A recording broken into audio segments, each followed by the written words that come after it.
Now, from WYDC TV, this is Big Fox News at 10.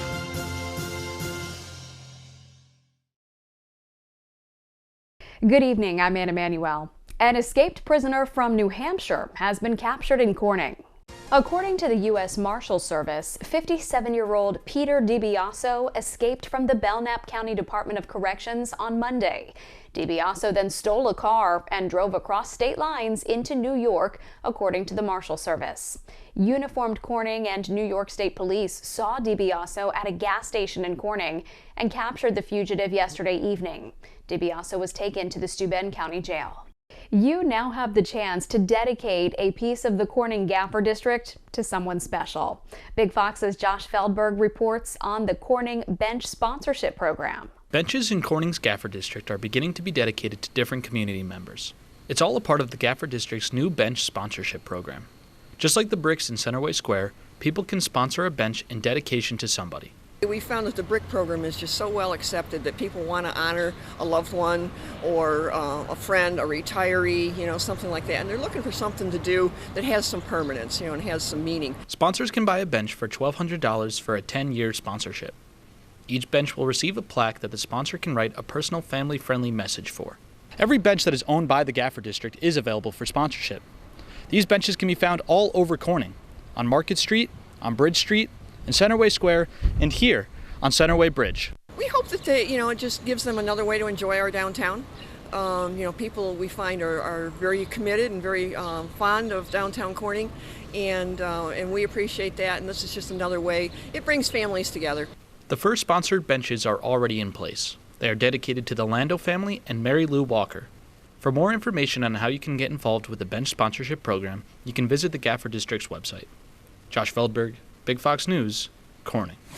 Ithaca College and Cornell University have announced their COVID guidelines for students this fall. Both universities say they will require new and returning students to be fully vaccinated against COVID-19. Students will also need to provide a negative COVID test before returning to school.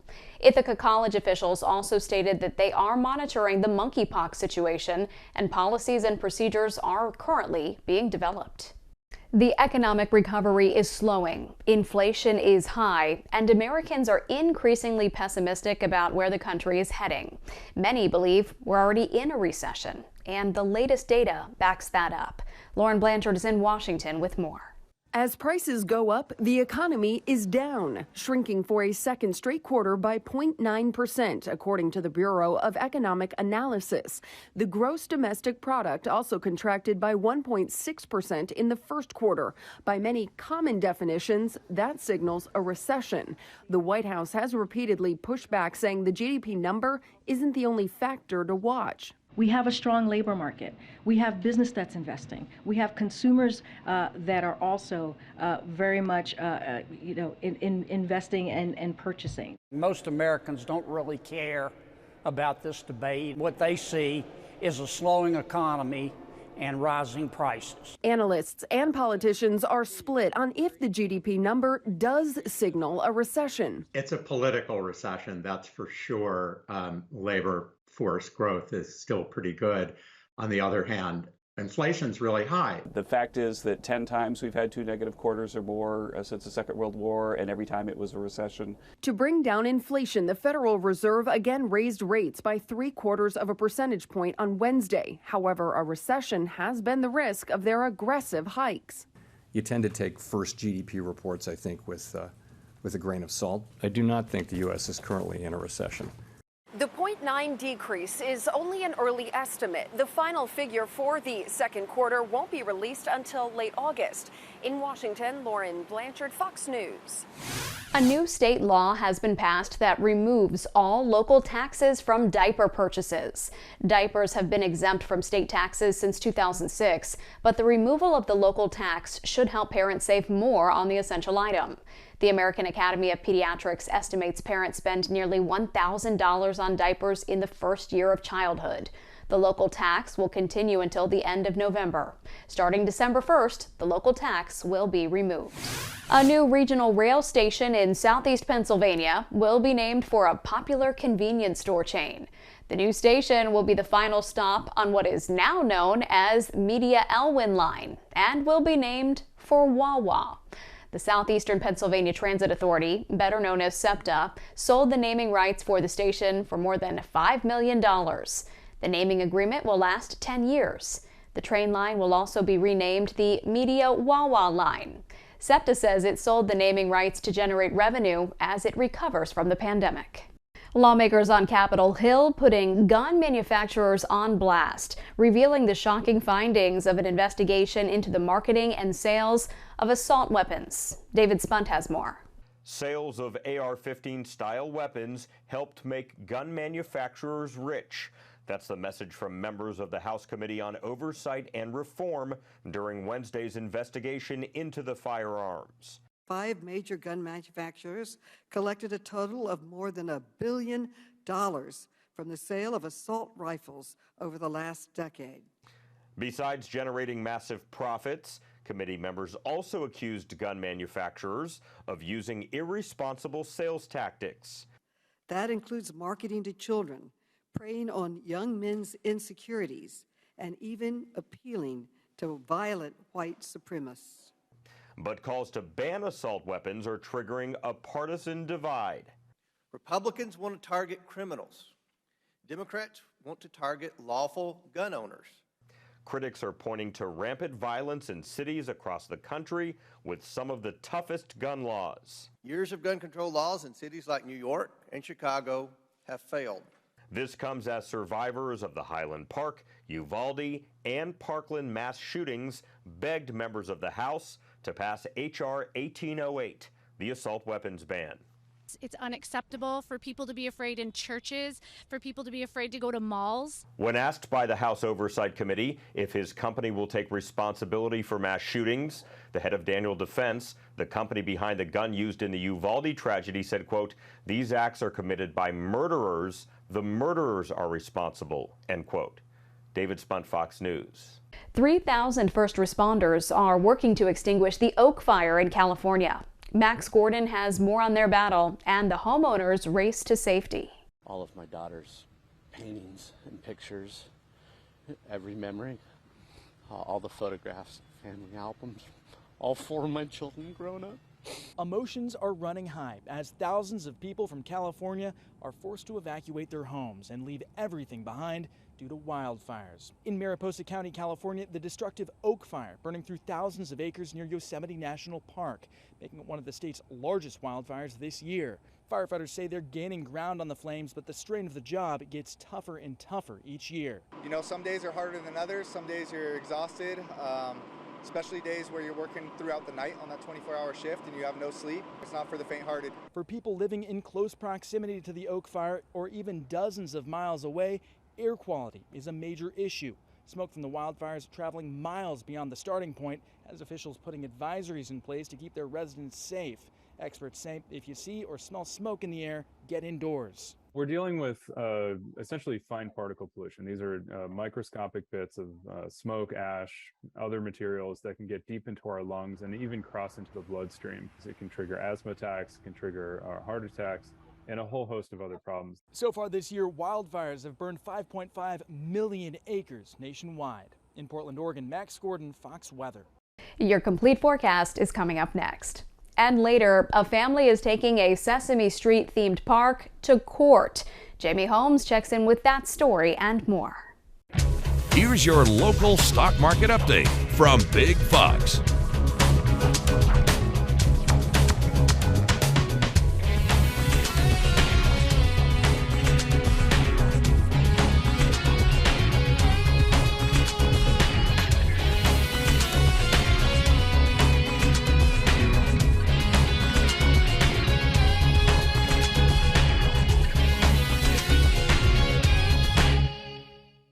Now, your Twin Tiers forecast from Big Fox.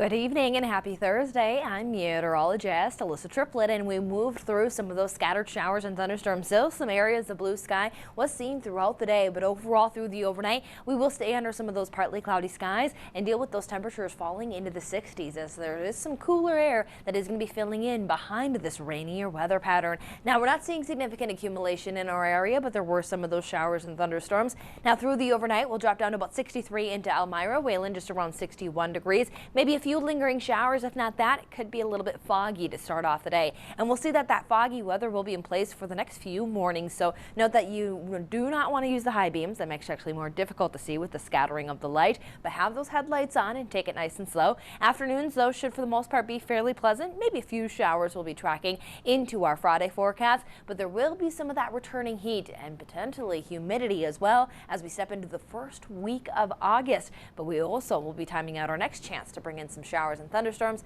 and that will come on Tuesday.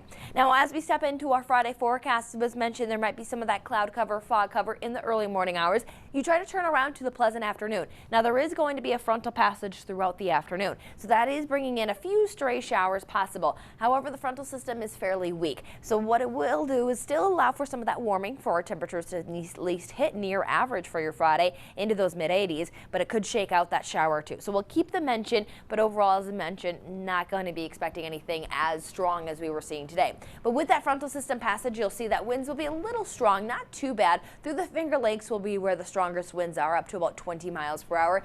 Even closer to the Greater Lakes, as that's where that wind potential behind that frontal system will be in place. So could see those winds linger into your Saturday. But as for temperature wise, as we'll see highs just around 81 degrees into Elmira, few 70s possible, definitely depending on where those afternoon showers move in and how that frontal system drops in as well, because if that comes a little earlier, temperatures might dial back. If it moves in a little bit later, we could see temperatures warm up. So just into those lower 80s expected. But after that frontal system, that's where those temperatures will continue to settle in, just similar to what we're seeing on Friday due to the passage of that and still seeing that sunshine this time of the year. We still have that higher sun angle. We still see more sunlight during this time of the year. So we'll hug that average, but it's going to feel a little touch cooler, especially as dew points for the most part are going to stay very comfortable Saturday and Sunday. So use that afternoon sunshine to get out and enjoy this summertime weather, comfortable summertime weather, because as we look later into next week, you watch those dew points climb back up into those 60s, which means it could be a little sticky. And on top of that, temperatures will be climbing. We're back up to the potential 90 degrees by Monday into Tuesday.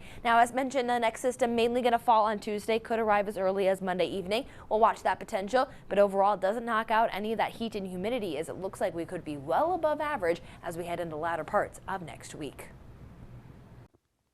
Sesame Place is facing a discrimination suit from a family who says their child was intentionally snubbed by characters at the Pennsylvania park. Shanette Wilson has the details.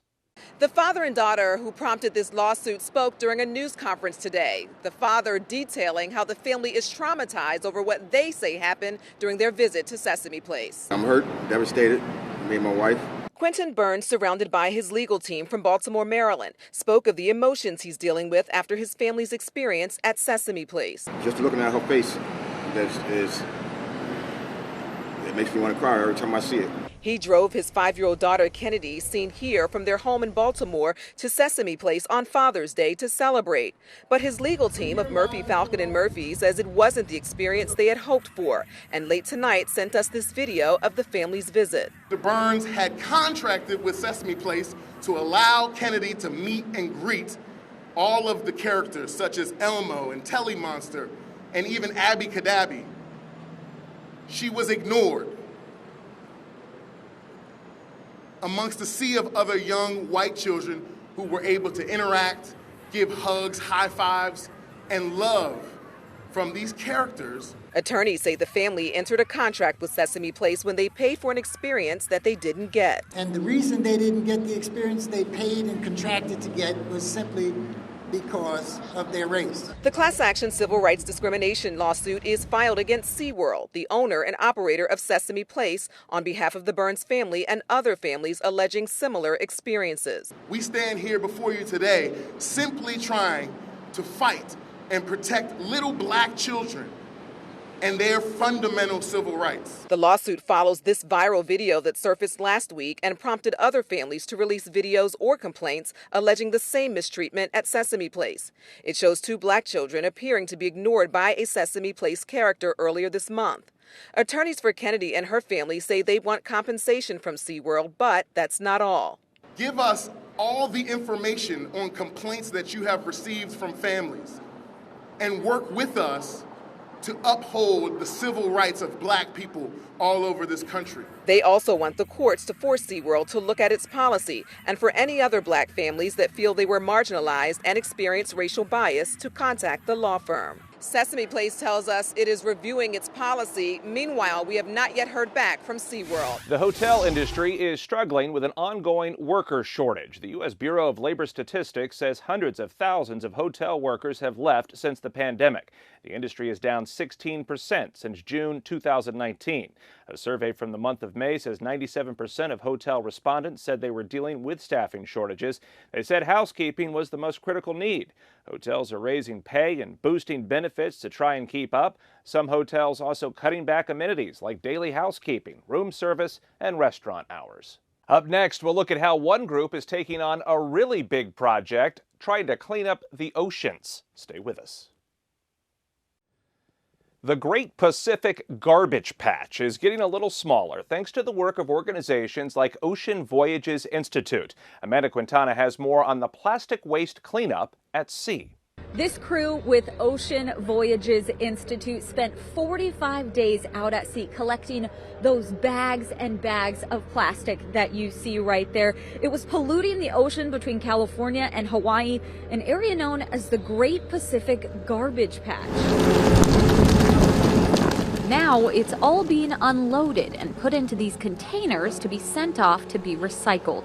That is one of many bags. On this recent trip, they collected 200,000 pounds of plastic, adding up to 700,000 pounds that they've removed from the ocean in the last 4 years.